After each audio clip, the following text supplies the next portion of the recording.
السلام عليكم ورحمة الله وبركاته. طبعا بعد مرور سنة من سنة 2023 شهر 4 28/4 زرعنا هذا المشتل، وطبعا كان صورناه واحنا بفضل الله سبحانه وتعالى بنزرع فيه بهذا الشكل وبنفس طريقة الري اللي انتم شايفينها وبنفس الأحجام اللي انتم شايفينها أمام حضراتكم. كان بداية مشروع بفضل الله سبحانه وتعالى اتخذته من زراعة النخل الحياني لما أراه من أهمية زراعة النخيل الحياني، ولأحيي يعني مجد ذكرى النخيل الحياني، يعني بما أنه رطب وبنعمل عجوة. فلقيت أن النخلة هتنهمل وانتركت وملهاش تسويق ولا لها أي شيء، فبفضل الله سبحانه وتعالى اشتغلت عليها، وبدي أفرجكم النهاردة بعد مرور سنة على هذا المشتل بقى ازاي. زي ما انتم شايفين حضراتكم كده النهاردة بفضل الله سبحانه وتعالى بعد مرور سنة من زراعة هذا المشتل. بفضل الله سبحانه وتعالى نسبة النجاح 97%.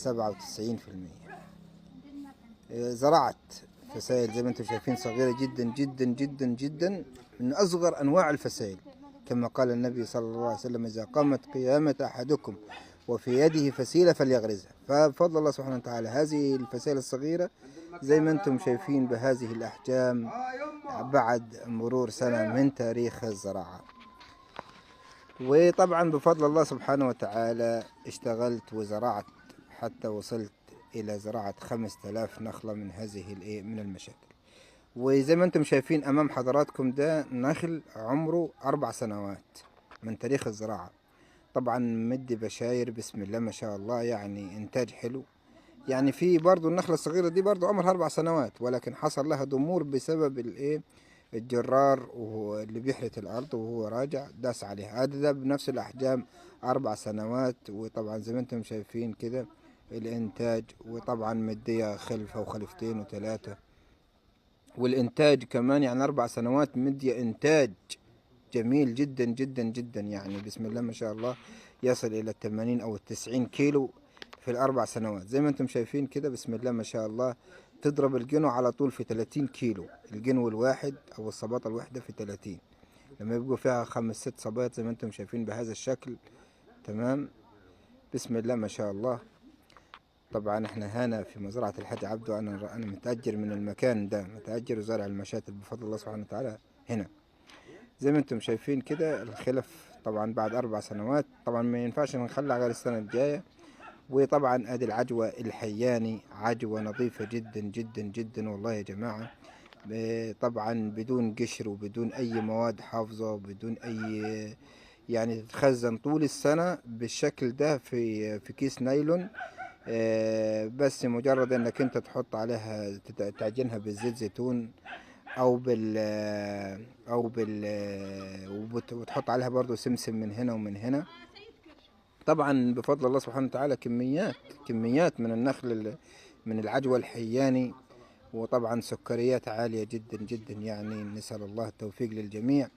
واحب يعني بس اوضح لحضراتكم طريقة عمايل العجوة، يعني طريقة عمل العجوة كيلو النهاردة من 80 ل 90 جنيه. زي كده بنشيل القشر بتاع الرطبة ونفتحها زي كده، عشان بعد كده يا جماعة نتم فردها تسحب الرطوبة منها. وطبعا علشان يعني 3 أيام بنغطيها بالليل وبالنهار بنكشفها ونجمعها ونعملها زي كده. ده الرطب، ولكن ده ما ينفعش نعمل عجوة. ليه بقى؟ لان احنا بنقطع الجنو كله على بعضه وزي ما انتم شايفين يعني بنروح جاي راشين عليه خل وبيستوي بالطريقة ديت، والسكريات بتاعته موجودة ومية مية وتمام التمام، والسوق طالب كده، يعني بسم الله ما شاء الله. بلحة جامدة، بلحة رطبة جميلة جدا جدا. سعر الكيلو السنة اللي فاتت من 15 والله ل20 جنيه، من 15 ل20 جنيه يعني جملة. بنرش عليه خل، ولكن ما ينفعش ينعمل عجوة. ليه بقى؟ اللي ينعمل عجوة هو الرطب الطازة اللي نازل من على النخلة الأم، لكن ما ينفعش نعمله عجوة. يعني نحب نوضح يعني زي كده. ده رطب نازل طازة، ده رطب نازل طازة، فعشان كده ده ينعمل عجوة بقى. ده اللي انتوا شايفينه امام حضراتكم ده ينعمل عجوة جميلة جدا جدا، لكن اللي ترش خل ما ينعملش عجوة. ده نظام النخل الحياني. تمام، زي ما انتم شايفين كده، بسم الله ما شاء الله، البلحة حجمها حلو وحجمها جميل جدا جدا، سكرياتها عالية جدا. انا بشجع على زراعة النخيل الحياني يا جماعة، بشجع كل المستثمرين وكل الناس تزرع النخل الحياني. النخل الحياني مش بعكس اصناف النخل التاني اللي هو الفريشات. البارح انزرع في مصر على انه هينباع تصدير. في 2018 كان سعر الكيلو ب50 جنيه، النهارده سعر الكيلو من المزرعة ب20 جنيه. انتوا متخيلين؟ فده الكيلو العجوة ده النهارده من 50 جنيه ل80 جنيه. تمام.